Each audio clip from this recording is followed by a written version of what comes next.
मैं merchant navy में रहा हूँ, मैंने शिप्स में ये देखा है कि इसमें ना रफ सी देखा जाता है कैसा है, तो वाइट हॉर्सेस से पहचानते हैं कि रफ सी कितना है। वाइट हॉर्सेस मतलब होता है कि ऐसी लहरें होती हैं जब वाइट वाइट दिखने लगता है ना, जब लहरें ऐसे फोल्ड होती है तो उसको कहते हैं वाइट हॉर्सेस दिख रहे हैं, रफ सी है। और मुझे तो वहाँ चारों तरफ वाइट हॉर्सेस दिख रहे हैं तो मैं बोल रहा हूँ बराबर में, अरे कुछ नहीं, ये तो नॉर्मल है यार, मुझे पता है, मैं नेवी में रहा हूँ, मुझे पता है यार, डर मत। पर मेरी खुद अंदर फट रही है कि भाई गिरा तो तेरा तो एक हाथ तो काम नहीं कर रहा और तैरना आता भी नहीं, ठीक है। तो मैंने ऐसे पकड़ा हुआ भाई, पूरा पानी आ रहा है।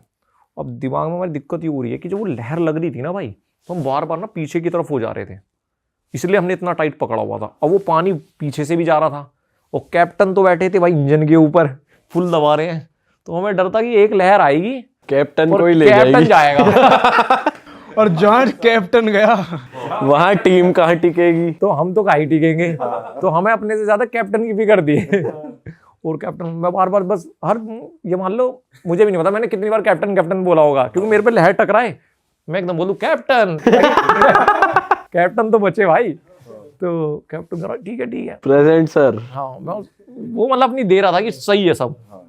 हमने एक आइलैंड देखा तो मैंने बोला भाई वहां लेके चल, गो देयर वो कह रहा नहीं वहां नहीं जा सकते, वहां पर और लहरें तेज हैं। तो ये ना भाई हमारे साथ 1-1.5 घंटे रहा है। मतलब मैं बता रहा हूँ, ये शायद आपको कम लगे बट जब आपकी जान पे होती है ना तो 2 मिनट भी आपकी जिंदगी में ना छप जाते हैं, एक सेकंड। तो 1.5 घंटा मुझे ना पक्का पता है। एक मोमेंट ऐसा आया था जब बहुत उस आइलैंड के बराबर से निकल रहे थे ना, तो वो आइलैंड के बराबर से लहरें और तेज हो जाती हैं, क्योंकि वो टकराती हैं तो वो बहुत ज्यादा हो जाता है। तो उसने मुझसे बोला, जो मेरे साथ मेरी दोस्त थी, कि भाई देखो अगर गिरेंगे ना तो खुद को बचाना, ठीक है, और जो जिंदगी रही मजा आया हाथ खड़े कर दिए, बढ़िया रहा। बस ये है कि कभी ऐसा ना हो लास्ट मैसेज हो, क्योंकि बहुत हालत बेकार थी यार, पूरे गीले हो गए, ऐसे हो रहे हैं, यूं हो रहे हैं, वो दिख रहा है लहरें कैसी हैं। और जितनी देर में हम आए थे 1.5 घंटे में, अब हम अपोजिट जा रहे हैं, हमें ये भी नहीं पता है साला तेल कितना भरवा के लाया है, कि ये सोच के आया हो कि ठीक है। तो मैंने कहा तू पागल है क्या, ये तो नॉर्मल है अंदर से मेरी भी हो रही है कि यार क्या है कि पॉजिटिविटी तो बना के रखो। सही बात है। जब हम पहुंचे जेटी पे, मैंने कैप्टन पकड़ लिया भाई, कैप्टन भी गीला, मैं भी पूरा गीला हो रहा हूँ। मैंने कैप्टन को कुछ पैसे दिए, कैप्टन थैंक यू भाई, क्योंकि देखो बचा के लाया था, एक्सपीरियंस ना होता ना तो गए थे हम। और भाई फिर हमने कॉफी वॉफी पी, फिर मैंने बोला उसको, मैं तुझे पता है बहुत रफ सी था अपनी दोस्त को बता दूँ, वाइट हॉर्सेस आ रखे थे यार। तो जो मैंने कहा यार क्या, अब बता गिरना था तो गिरना ही था, उसमें तो कुछ कर नहीं सकते थे। चलो आ गए, अब कल चलते हैं ताना तोड़ा अरे यार भाई ये तो क्रेजी हो गया यार। थोड़ा क्रेजी तो यार, मजा भी इसमें आता है, ये कहानी बन जाती है। अब उस दिन ना होता तो क्या कहानी होती, कल को ये सालों साल की यादगार रह गई आपकी। अब मैं कह रहा हूँ कल को बच्चों को ये तो कह देंगे बेटे बाल ऐसी नहीं सफेद की सही बात है। एक कैप्टन था, मेरी दोस्त भी थी बेटा, कहानी थी बहुत तगड़ी। भाई आप एक चीज और बता रहे थे चंगेज खान के बारे में, तो आपने कुछ रिसर्च करी कि भाई क्या रियलिटी है उनकी भी, तो थोड़ा बताओ। मंगोलिया का, हाँ तो भाई देखो मंगोलिया का ऐसा है कि एक तो मंगोलिया जाने के लिए आपके पास सिर्फ 2 ही रास्ते हैं, एक तो चाइना से जा सकते हो और एक रशिया से जा सकते हो। डायरेक्ट फ्लाइट वहाँ की बहुत ही कम है, इंडिया से तो मैंने नहीं देखी भाई। और रशिया से आप कैसे जाओगे, वहाँ जाओगे कैपिटल में और इतना लंबा, तो चाइना एक बेस्ट ऑप्शन है, इसलिए मैंने चाइना के बॉर्डर से वहाँ पे गया।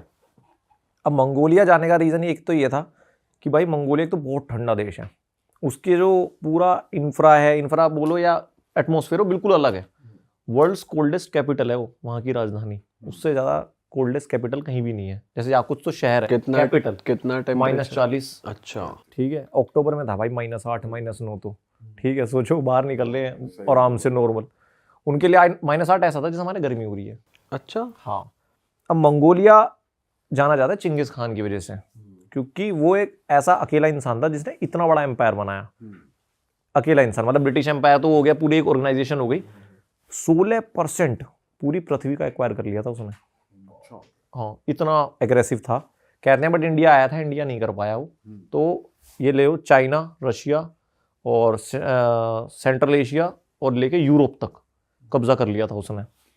तो अब इसके पीछे जो मेन बात है, जैसे इतना बड़ा एम्परर था भाई, वो मरा तो उसकी कब्र कहाँ है। मेरे दिमाग में सवाल आया कि भाई इसकी तो होनी चाहिए क्योंकि ये नेशनल हीरो था। तो उसके पीछे की क्या कहानी है कि जानबूझ के उस टाइम में उसको कहाँ दफनाया जा रहा है, छुपाया गया, क्योंकि उसने इतना बड़ा एम्पायर खड़ा किया था कि जो दूसरे जो जिनको कब्जा किया, जिनको मारा, जिनके रिश्तेदार थे, वो आके कहीं उसकी कब्र पे कुछ ऐसा काम ना कर दें जो चेंगिस खान का जो नाम है उसका मतलब डिग्रेड हो जाए। तो उन्होंने क्या किया, जब चेंगिस खान मरा तो उसको ऐसी जगह दफनाया जो एक तो बहुत दूर थी। कहते हैं जहाँ दफन हुआ था वहाँ पर 1000 घोड़े चलाए गए ताकि ज़मीन फ्लैट हो जाए, पता ना चले कब्र कहाँ है, और एक रिवर को मोड़ दिया ताकि उसके ऊपर बह जाए। और जिन लोगों ने भी उसकी जो फ्यूनरल था वो अटेंड किया था, उसके खुद के बच्चों को छोड़ के सब मार दिए धीरे धीरे 5 से 6 महीने के अंदर, ताकि ये बात कहीं भी ना जाए कि आखिर में चेंगिस खान है कहाँ। अब कहते हैं कि जो मंगोलिया की सरकार है उन्होंने, जैसे आर्कियोलॉजिस्ट सर्वेज होते हैं उन्होंने करके, शायद उनको पता है, बट ये भी एक नेशनल सीक्रेट है, जैसे हम लोगों का नेशनल सीक्रेट होते हैं, तो ये मंगोलिया का नेशनल सीक्रेट है कि चेंगिस खान है कहाँ, क्योंकि ये उनका नाम है।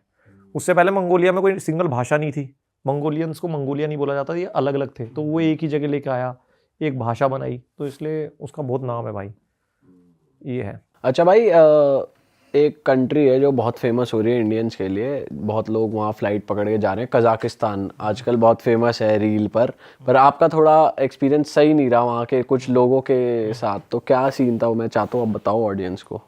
यार देखो, अगर कंट्री वाइज देखा जाए, आदमी क्यों जाता है, घूमने जाता है, सुंदरता के लिए जाता है, उसमें कोई दिक्कत नहीं है, बट मेरा मानना यह है कि एक्सपीरियंस बढ़िया तब होता है जब लोग प्लस नज़ारे खूबसूरत हों।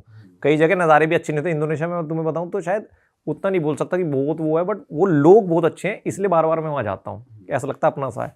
अब कजाकिस्तान में क्या हुआ कि भाई लैंड करते से ही, और जितने भी दिन मैं रहा हूँ, मुझे नहीं लगता एक भी दिन ऐसा रहा होगा किसी ने मुझसे पूछा ना हो कि हिंदू हो या मुसलमान हो, और कोई भी, मतलब भाई मैं टैक्सी से उतर रहा हूँ और मतलब बंदा आ रहा है कि टैक्सी लेके जाओगे आप, मैंने कहा ठीक है भाई, हाँ जी हाँ जाना है, तो बोलता हिंदू या मुस्लिम। अब मैंने बोला यार पता नहीं, शायद पूछ रहा होगा, कोई वो होगा, ठीक है भाई, उसको बता दिया मैंने। उसके बाद मैं गाड़ी में जा रहा हूँ, गाड़ी में मेरे व्लॉग में भी आएगा, व्लॉग में भी मैं बात कर रहा हूँ, ऐसे व्लॉग बना रहा हूँ, वो गाड़ी वाला ड्राइवर चला रहा है, बोलता यू फ्रॉम इंडिया, मैंने यस, कहता हिंदू मुस्लिम। मैं बोला भाई क्या ही मतलब है, और चलो ठीक है भाई तुझे भी बता दिया।